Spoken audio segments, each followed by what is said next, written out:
Race 1 of the Guyane Estoril round gets underway with a fine start from Jonathan Rea. Alex Lowes has been making fast jumps all season. We'll see if he can weave his way through the field. They're 3 abreast into turn number 1. Scott Redding is aggressive on the brakes, looking to come across around the outside. There is Michael Ruben Rinaldi. Brilliant jump from him. Lowes did make an initial strong run, but he got forced out wide onto the green paint on the outside of turn number 1, so that's cost him a little bit of time and positions. Very strong start from Luca Mayas as well. Mayas up from P7 on the grid and now running in P5. Strongest effort we've seen from him in the Superbike World Championship so far. So in the early stages of lap number 1, it's Redding out in front, it's Razgatlioglu second, Jonathan Rea beaten up into the first turn, Michael Ruben Rinaldi now looking for a way through into third position, and directly behind it's Luca Mayas getting a bit of a squirm there with Tom Sykes directly behind him. They're side by side further back as Alex Lowes now tries to make his manoeuvre on Eugene Laverty. Lowes coming through up the inside will chop the nose of Laverty as they come through the left-hander, and Lowes beginning to make progress, but certainly the riders on softer tyres getting off to the better starts, and Jonathan Rea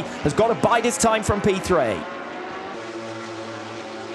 Here comes Michael Ruben Rinaldi on Jonathan Rea for third position. Almost looks as though he was caught by surprise there, the reigning champion. And Rea with a big old moment as he tries to recover, tries to get the power down. Rinaldi's made that pass clean for third position. And this is great news for the factory Ducati boys 1 and 3, with no KRT riders currently in the podium position. The fact that he's one of the lighter riders on the grid means that he tends to have among the top speed advantages of the field, and he's going to capitalise on it here as he goes in towards turn number 1 and picks off Tom Sykes. Directly behind him, Andrea Locatelli going side by side with Axel Bassani into the first turn, and Locatelli getting the move done initially. Bassani going for the cutback, but I think Locatelli has moved through now for 14th position, leaving Bassani behind him. We pick up the race leaders once again, just a few tenths of a second between them, because Razgatlioglu made up half a tenth of a second on lap number 6, so little to choose between Redding and Razgatlioglu.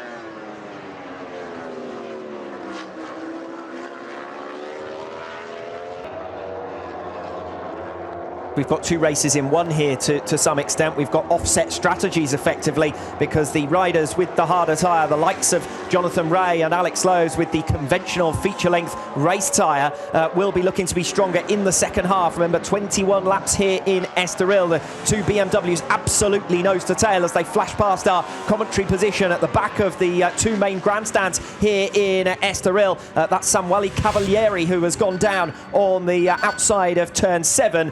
He was stranded out at the back of the field, so that won't have any impact on the battle for the points paying positions. But just going back to those 2 BMWs, Michael van der Mark is having to push on here because Chaz Davies is faster than both of the BMWs ahead of him on the number 7 Ducati. Yeah, Davis with his new personal best last time around. At the front of the field though, Toprak just closing in by 0.2 of a second on Scott Redding. He's got more grip underneath him, he's got more confidence underneath him, and he's just trying to make sure that he keeps Redding honest at this stage and then gives himself an opportunity to make a move. Last 3 laps in a row, Steve, Razgatlioglu has made up at least a couple of tenths of a second in that first sector.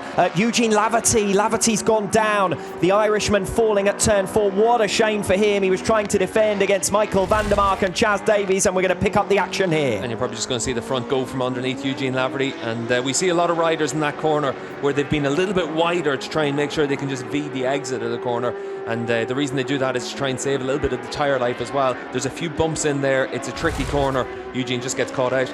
And that's Alex Lowes who's off the circuit. Alex Lowes, I cannot believe what we are seeing on lap 9 here in Estoril. And Lowes is going to have tumbled out here at turn 7. So if it was bad news for Eugene Laverty, it's disastrous news for Alex Lowes. Yeah, that's what we saw Sammy Cavalieri of his crash as well. And similar probably to what we saw from Bautista yesterday potentially for Lowes there, just loses the front.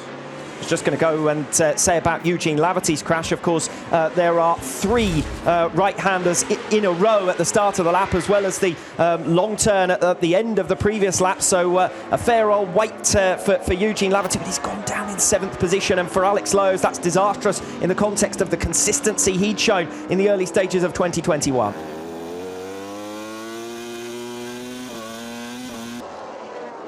Chaz Davies has now moved through on Michael van der Mark, so takes up the challenge in 6th position. He's got over 6 seconds, though, to bridge if he wants to make it into the top 5, where Garrett Gerloff currently sits. We come through to complete lap number 11. Another 10th of a second gained back by Razgat Lioglu on Reading as we switch to the fight behind. And the number 60 of Michael van der Mark recovering there against Chaz Davies, but Davies is later on the brakes into turn number 1, so has managed to successfully clear Michael van der Mark, made that pass earlier in the lap, had to defend it at the end of lap 11. Van der Mark now pushed backwards. We're going to see the initial overtake here from Chaz Davies. Davis into turn 7. This is where we saw Cavalieri of his crash. Alex Lowe's come off as well, so it's a tricky corner right now for these riders. For Toprak last time around, pulled in another 10th of a second there. You can see with Toprak, he can put his bike anywhere he wants right now. He's got that little bit of confidence, whereas Scott Redding just really doing a good job to be consistent. He's hitting the same markers all the time. His pace through this race hasn't really deviated by too many tenths of a second. It has been nice and consistent, but it's at this stage now that it gets really tough. Track temperature, it's hotter than it's been all the way through the day. We've come up another couple of degrees since the start of the race. The rubber's going down, it gets a little bit more slick out there. It becomes more and more difficult for the riders.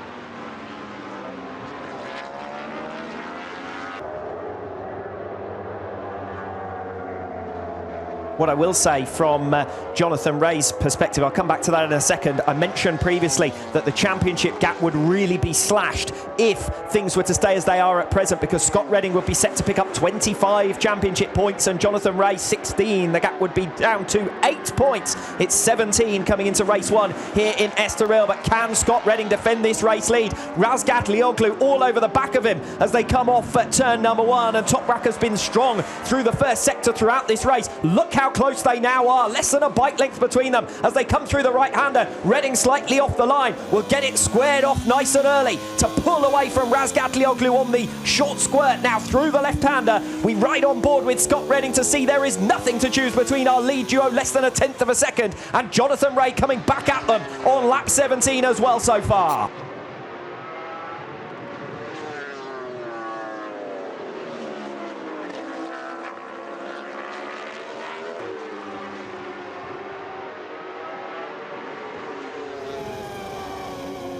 It's two-wheeled chess at over 200 miles per hour here in Estoril. The strategies are unfolding as this race goes on. It's Redding and Razgat Lioglu who lead, but they've got the softer tyre, and it's Jonathan Ray who will try to capitalise. A big move there from Garrett Gerloff, creeping round the inside of Michael Ruben Rinaldi and forcing the number 21 Ducati to stand it up. Gerloff is through aggressively there for 4th position. Rinaldi relegated to 5th position. I don't think the Ducati has got the tools with which to answer, so I think that will settle us down for 4th and 5th positions, but it's all about the podium battle because it's Jonathan Ray now who's on the march, and Razgat Lioglu has less than a bike length's advantage over the reigning world champion as they come through to complete another lap. Time is ticking for Jonathan Ray. Razgat Lioglu squares it off nicely. It's Ray who's got the run though, off turn 13 in the slipstream. He's going to get this done very early. Can Razgat Lioglu respond on the brakes into turn 1 at the start of lap number 19? Toprak on the 54 just about gets around the outside of Jonathan Ray to defend 2nd position, and this is all playing into the hands perfectly of Scott Redding, who's managed to break half a second clear.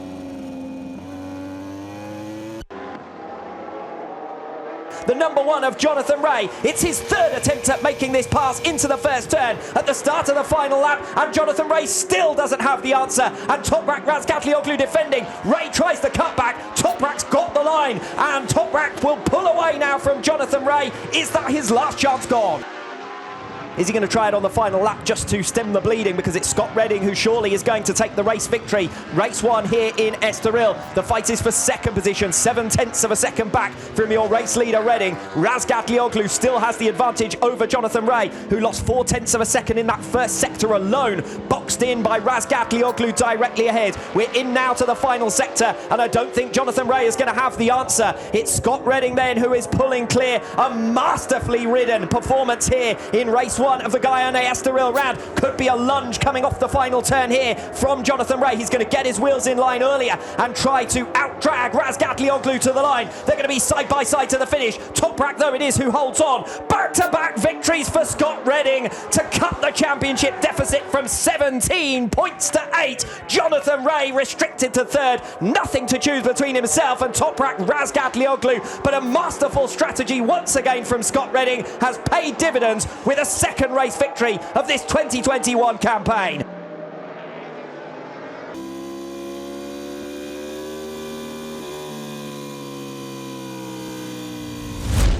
Race 2 of the Guyane Estoril round for the Superbike World Championship in 2021. Oh, movement before the lights go out. Razgatlioglu was moving before the lights went out. He's already swallowed up by the pack. He's dropped down to 5th position, and I think Scott Redding might have moved, encouraged by Razgatlioglu, who I think was just a little bit too eager. And no doubt the race stewards, a panel of 3, are going to have to take a look at that one and come up with a decision. We've got drama before we even move off the line. Redding it is who's managed to hit the front, I think capitalising on that ragged start. Jonathan Ray into 2nd position. Razgatlioglu's dropped down to 5th behind Garrett Gerloff and Michael Ruben Rinaldi. And what I wonder now is what kind of penalty might be applied for that starters. Rinaldi bumps Jonathan Ray out of the way, and the 2 Yamahas are going to try and capitalise. Garrett Gerloff comes through. Razgatlioglu up into 4th position. Ray, you fancy, will be released by Razgatlioglu if he does suffer a penalty. So it's up to Toprak now to force his way through and try and take a solid position here. Jonathan Ray is going backwards in the early laps, just as we saw in race 1. Ray struggling to get the tyre up to temperature, perhaps.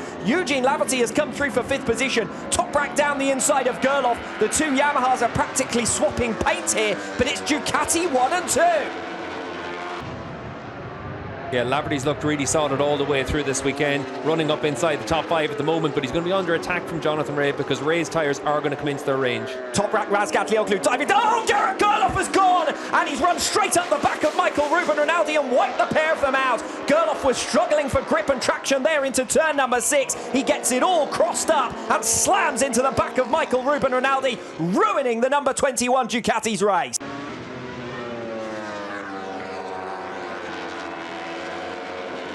Jonathan Ray down the inside of Eugene Laverty into turn 9. Jonathan Ray patented that passing place in 2020, and he made it look easy there. The Northern Irishman versus the Irishman, and threw back into the podium positions. What a dramatic lap 2 here in Estoril. Yes, Razgatlioglu surely will want to feed out into as little traffic as possible, and the longer the race goes on, the more we get the opportunity for the field to spread out. See the start. Yeah, you can see there Toprak gets a jump start, does actually stop, but it looked like maybe Scott Redding then takes the reaction from Toprak, and he makes probably a little bit of a jump start as well there, but for him it's as a direct result of what happened to Toprak. And Redding's was certainly more marginal anyway, because the lights looked to be going out exactly as Redding was getting underway, so Redding might have got the benefit of the doubt there, because he would have been sucked into a full start effectively by Toprak Razgatlioglu. You don't see that very often in the Superbike World Championship, a jump start. We're used to seeing that notification along the bottom of our timing screen saying no jump start for pretty much every race.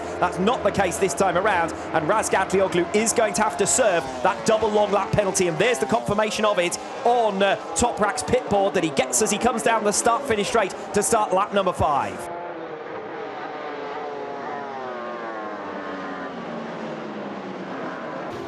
While these 2 are scrapping for the race lead, Jonathan Ray is closing in on the pair of them. Ray, who hemorrhaged time and lost positions on the opening lap of the race, is starting to build back up his pace now, and we could have a very similar picture. Well, we are in a very similar picture to what we had in race number 1, as Toprak Razgatlioglu comes around the outside now of turn number 6. This is the moment for him to serve the first part of this double long lap penalty. He will feed back out ahead of Alex Lowe's, so he has dropped positions to both Jonathan Ray and to Chaz Davies.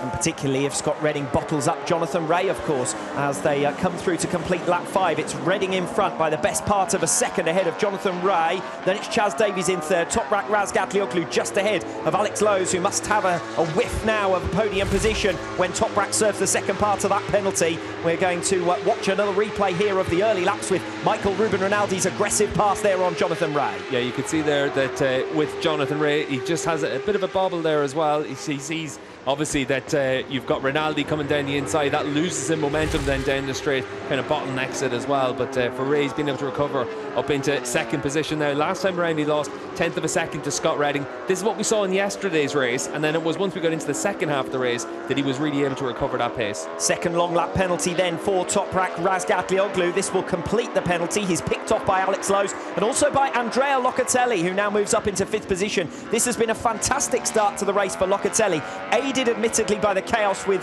Gerloff and Rinaldi, of course, but Locatelli finally benefiting from the consistency that we've seen from him in 2021. Keeping his nose clean, that's enough for him to move through to P5.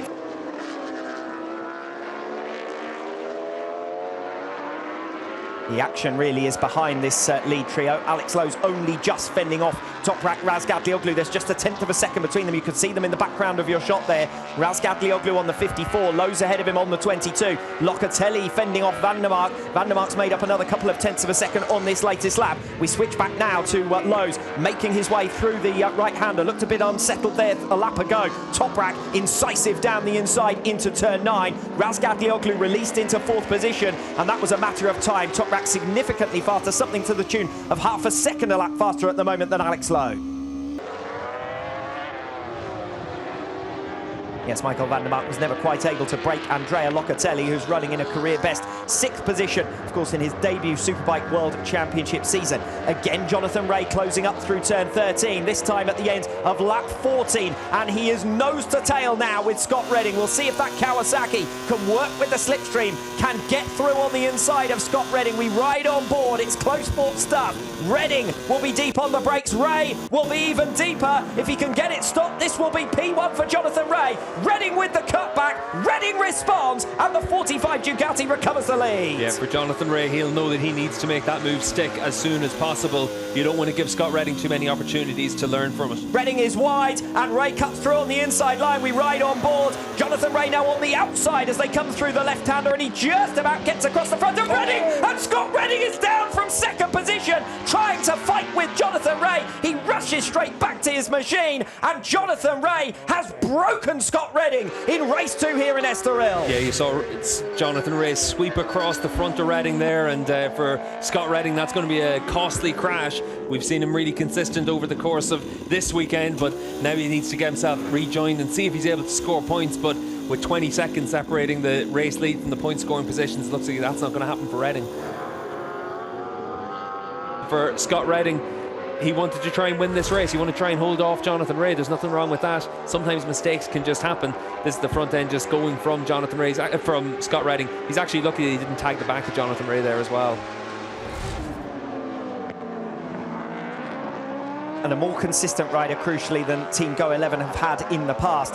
Davies with those 2 top 5 finishes at the start of the week in Aragon. Admittedly, circumstances played against him in race 2, but another decent haul of points in race 1, and this looks like being his best result of 2021 yet. 2nd place finish at a venue where, of course, he won in the final round last season. We switch back on this final lap now to the race for 15th place as Scott Redding makes it look very, very easy on the tail of Isaac Vinales, and if we stay for another couple of turns longer, I suspect that Scott Redding will make his way through on Luca Mayas, who looks decidedly unsettled as they come into turn 1 on that final lap. Redding able to make a much smoother run of it through turn 1, and through turn 2 gets Mayas as well, so that's 2 championship points on the board for Scott Redding. He's not going to be able to get any further than that. 9 seconds is the gap to Kota Nazane in 13th place, so Redding, as long as he keeps it on the island, will remain in 14th position in this race. Yeah, and for Redding, he's able to come away with a couple of championship points, and that could prove crucial as we get closer to the end of the season.